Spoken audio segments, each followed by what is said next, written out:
Assalamualaikum warahmatullahi wabarakatuh. Sahabat beriman yang dirahmati Allah, pernahkah Anda di tengah keheningan malam saat jari Anda tanpa sadar menggulir layar ponsel, tiba-tiba jantung Anda terasa sedikit sesak?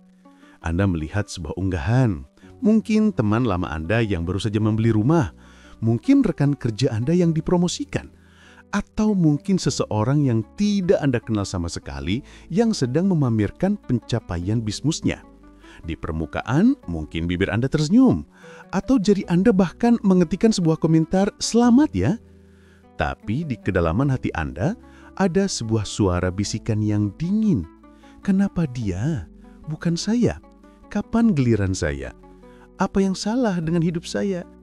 Jika Anda pernah merasakan bisikan itu, berhati-hatilah, karena itu adalah gejala awal dari sebuah penyakit, sebuah virus spiritual yang jika dibiarkan akan menggerogoti jiwa Anda secara perlahan, dan yang lebih mengerikan, ia akan menutup rapat-rapat pintu rezeki Anda, sekeras apapun Anda berusaha untuk membukanya. Penyakit ini bernama iri hati, atau dalam bahasa Arab, hasad. Ia adalah racun yang paling manis, karena seringkali ia datang dengan menyamar sebagai motivasi. Anda pikir Anda sedang terpacu untuk menjadi lebih baik, padahal sesungguhnya Anda sedang meracuni diri sendiri dengan energi kebencian terhadap nikmat orang lain. Jika sahabat beriman ingin memahami bagaimana cara kerja virus mematikan ini dan bagaimana cara membersihkan sistem batin Anda agar aliran rezeki bisa kembali lancar dan deras, mari kita sama-sama menekan tombol like, subscribe, dan nyalakan lonceng notifikasinya. Mari kita jadikan channel ini sebagai sebuah ruang detoksifikasi untuk membersihkan jiwa kita dari segala macam polusi energi negatif.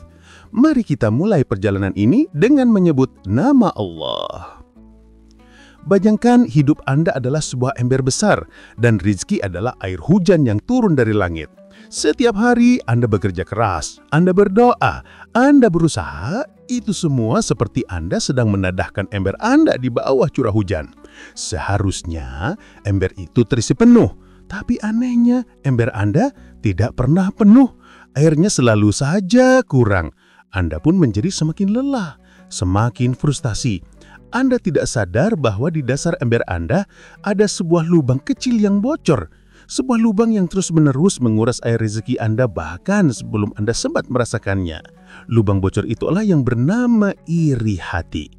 Anda bisa bekerja sekeras apapun, Anda bisa berdoa sepanjang malam, tapi selama lubang itu tidak Anda tambal, maka ember Anda akan selamanya kosong. Mengapa bisa begitu? Karena dalam hukum semesta yang telah Allah ciptakan, iri hati bukanlah sekedar sebuah perasaan negatif. Ia adalah sebuah bentuk protes, sebuah deklarasi penolakan terhadap takdir dan pembagian rezeki dari Allah. Ketika Anda merasa iri terhadap nikmat yang diterima oleh orang lain, Anda seolah-olah sedang berkata secara tidak langsung kepada Allah, "Ya Allah, pembagianmu tidak adil. Engkau salah dalam memberikan nikmat itu kepadanya. Seharusnya nikmat itu untukku." Bayangkan, bagaimana mungkin Allah akan menambahkan nikmat kepada seorang hamba yang di dalam hatinya saja sudah meragukan keadilan dan kebijaksanaannya. Getaran penolakan inilah yang akan menciptakan sebuah sekat, sebuah hijab yang tebal antara Anda dengan rahmat Allah. Rezeki yang seharusnya datang kepada Anda akan terpental kembali karena energi dalam diri Anda sendiri yang menolaknya. Di zaman modern ini, penyakit iri hati menjadi semakin parah dan pupuknya adalah media sosial. Kita membandingkan babak belur di balik layar kehidupan kita dengan trailer film indah yang ditampilkan oleh orang lain di lini masa mereka. Kita melihat foto liburan mereka tanpa tahu mungkin mereka sedang pusing membayar cicilannya. Kita melihat mobil baru mereka tanpa tahu mungkin mereka harus bekerja lembur setiap hari dan kehilangan waktu bersama keluarga. Kita hanya melihat hasilnya, lalu kita merasa hidup kita paling sengsara. Perbandingan inilah yang akan mematikan rasa syukur. Dan ketika rasa syukur sudah mati, maka pintu rezeki pun akan ikut terkunci. Karena Allah telah berjanji dengan sebuah janji yang pasti. Jika kamu bersyukur, akan aku tambah. Jika kamu kufur, maka azabku sangat pedih. Iri hati adalah bentuk kekufuran nikmat yang paling halus. Anda tidak hanya kufur terhadap nikmat yang belum Anda miliki, tapi Anda juga menjadi buta terhadap nikmat-nikmat luar biasa yang sudah ada di dalam genggaman Anda saat ini. Anda akan terlalu sibuk melihat rumput tetangga yang lebih hijau, sampai Anda lupa bahwa di halaman Anda sendiri mungkin sedang tumbuh sebatang mangga yang siap berbuah lebat.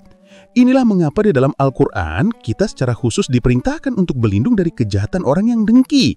Bukan hanya karena kedengkian itu bisa berwujud sihir atau perbuatan jahat yang nyata, tapi karena energi dari kedengkian itu sendiri sudah bersifat merusak. Sebagaimana yang termaktub dalam salah satu surat yang paling sering kita baca, surat Al-Falaq ayat 5. Wa min syarri hasidin idza hasad. Artinya, dan dari kejahatan orang yang dengki apabila ia dengki. Allah memberitakan kita untuk berlindung, itu artinya kejahatan dari seorang pendengki itu nyata dan berbahaya. Energi negatif yang ia pancarkan bisa mempengaruhi medan energi di sekitarnya. Tapi yang sering kita lupakan adalah, sebelum energi itu merusak orang lain, ia akan terlebih dahulu membakar hangus diri si pendengki itu sendiri. Iri hati itu ibarat Anda memegang sebuah bara api di tangan Anda dengan niat untuk melemparkannya kepada orang lain. Sebelum bara api itu sampai ke target Anda, tangan Anda lah yang pertama kali akan melepuh dan terbakar. Anda akan kehilangan ketenangan, tidur Anda tidak akan nyenyak, makanan yang Anda makan akan terasa hambar, dan wajah Anda akan kehilangan cahayanya. Karena hati yang dipenuhi dengan kedengkian itu adalah sebuah neraka kecil yang Anda ciptakan di dalam dada Anda sendiri.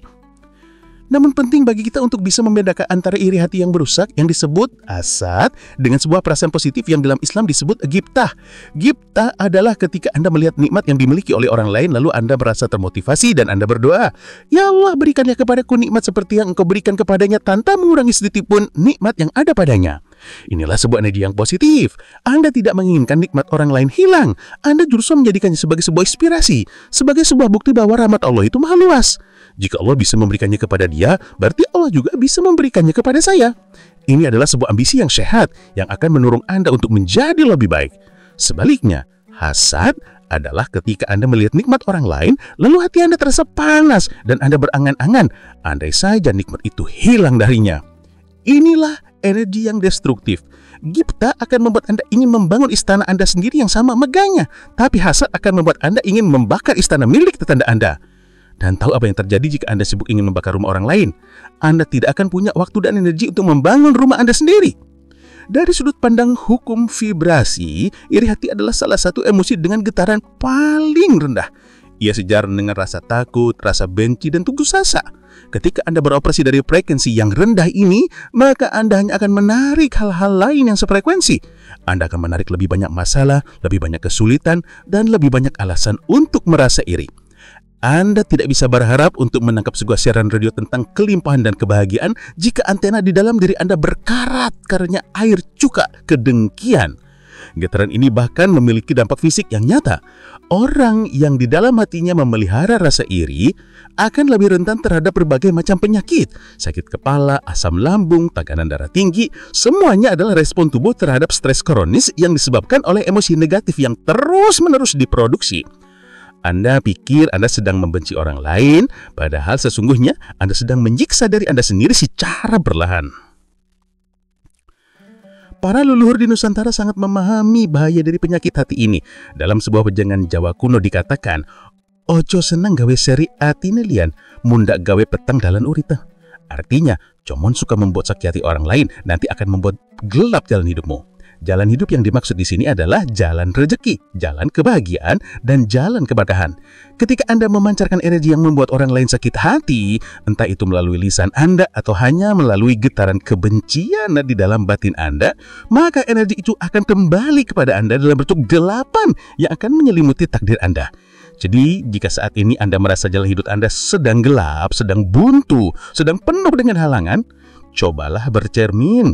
Mungkin bukan karena takdir Anda yang buruk, mungkin karena tanpa sadar ada terlalu banyak energi kedengkian yang telah Anda pancarkan, yang kini kembali kepada Anda dalam bentuk sebuah kegelapan yang sancu garu harip. Tentunya, kita harus menambal lubang bocor di dalam ember rezeki kita itu. Bagaimana cara kita melakukan sebuah revolusi batin untuk mengubah energi iri hati yang merusak menjadi sebuah energi pendorong yang justru akan melesatkan kita? Prosesnya memang tidak instan, sahabat. Membersihkan sebuah noda yang sudah lama menempel di kain putih tentu membutuhkan sebuah kesabaran. Tapi ini sangat mungkin untuk dilakukan. Langkah pertama, Dan ini adalah langkah yang paling berat, namun paling penting adalah pengakuan yang jujur. Anda tidak akan pernah bisa menyembuhkan sebuah penyakit jika Anda terus-menerus menyangkal bahwa Anda sedang sakit. Beranikanlah diri Anda untuk bercermin dan mengakui di hadapan Allah dan diri Anda sendiri, ya, saya sedang merasakan iri. Hati saya terasa tidak nyaman melihat keberhasilan si fulan. Pengakuan ini bukanlah sebuah tanda kelemahan, sahabat. Justru sebaliknya, ia adalah sebuah tanda kekuatan. Anda sudah selangkah lebih maju daripada jutaan orang di luar sana yang terus hidup di dalam penyangkalan, yang terus menipu diri mereka sendiri dengan berkata, "Saya tidak iri, saya hanya termotivasi." Jujurlah pada perasaan Anda. Rasakanlah di mana letak rasa tidak nyaman itu di dalam tubuh Anda. Apakah di dada yang terasa sesak, ataukah di perut yang terasa mulas? Sadarilah keberadaan energi itu tanpa perlu menghakiminya. Setelah Anda berani untuk mengakuinya, sekarang lakukanlah langkah kedua. Sebuah langkah yang mungkin terdengar sangat berlawanan dengan logika, tapi inilah kunci pembukanya, yaitu doakan kebaikan untuk orang yang Anda irikan. Pasti terasa berat di awal. Bagaimana mungkin kita mendoakan kebaikan untuk seseorang yang keberhasilannya saja sudah membuat hati kita terasa panas? Tetapi inilah seninya. Anda harus memaksa diri Anda. Ketika Anda melihat teman Anda mendapatkan sebuah promosi jabatan, angkatlah tangan Anda dan berdoalah dengan suara yang bisa didengar oleh telinga Anda sendiri. Ya Allah, berkahilah jabatan barunya. Jadikanlah ia seorang pemimpin yang amanah dan bermanfaat bagi banyak orang. Ketika Anda melihat seseorang memamerkan rumah barunya, doakanlah, ya Allah, jadikanlah rumah itu sebagai sebuah surga dunia baginya dan keluarganya. Penuhilah rumah itu dengan sakinah, mawadah, dan rahmah. Apa yang akan terjadi ketika Anda melakukan ini? Anda sedang melakukan sebuah terapi kejut spiritual. Anda sedang secara paksa mengubah frekuensi Anda. Getaran kebencian yang tadinya membakar Anda akan mulai padam, digantikan oleh getaran ketulusan.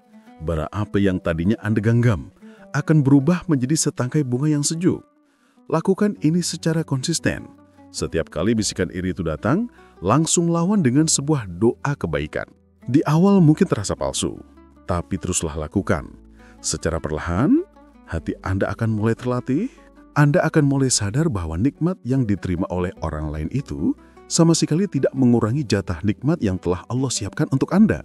Rizki Allah itu seluas samudera, tidak akan pernah habis meskipun seluruh manusia mengambilnya. Dengan mendoakan orang lain, Anda sebenarnya sedang melapangkan wadah rizki Anda sendiri. Anda sedang berkata kepada para malaikat, "Lihatlah, saya tidak hanya menginginkan kebaikan untuk diri saya sendiri, tapi juga untuk saudara saya." Dan para malaikat pun akan membalas doa Anda dengan berkata, "Dan bagimu kebaikan yang serupa."